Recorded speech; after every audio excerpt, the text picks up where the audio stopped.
मित्रांनो, हा प्रश्न लोक मला नेहमी विचारतात का जुन्या गाड्यांना वॉरंटी येते का?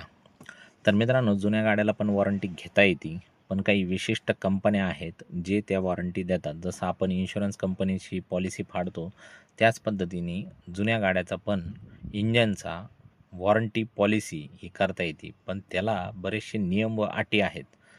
तर माझं व्यक्तिगत मत वॉरंटी घेण्यासंदर्भात हा निगेटिव्ह आहे. कारण बऱ्याचशा कंपन्या हे पैसे कमवण्यासाठी बसलेले आहेत. ते तुमच्याकडनं 3-4 हजार रुपये घेतात. पण ज्यावेळेस प्रॅक्टिकली तुम्हाला इंजिनचा क्लेम येतो, त्यावेळेस ते तुम्हाला असं सांगतात का हे तुम्ही ज्या पद्धतीने गाडी चालवली किंवा तुम्ही गाडीची देखभाल व्यवस्थित न केल्यामुळं हा प्रॉब्लेम अराईज झालेला आहे किंवा हा प्रॉब्लेम त्या कारणामुळं आलेला आहे. त्याच्यामुळं वॉरंटीच्या ज्या देणाऱ्या कंपन्या आहे, मी विशेषतः कोणाचं नाव नाही घेत, पण बऱ्याचशा 7-8 कंपन्या आहे. पण ते फक्त पैसे लुटण्याचं किंवा लाटण्याचं काम करतात. प्रॅक्टिकली ज्याने इन्शुरन्स दिला, तो मालक तुमच्यासमोर नसतो, कर्मचारी वर्ग असतो आणि तो तुम्हाला काढून देत असतो ज्यावेळेस तुम्ही क्लेम करायला जाता. तर माझं व्यक्तिगत मत राहील, कुठल्या प्रकारचं वॉरंटीच्या आहारी तुम्ही पडू नका.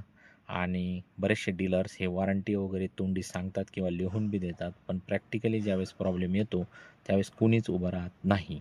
त्यामुळं सगळ्या गोष्टी प्रॉपर चेक करूनच घ्या. धन्यवाद.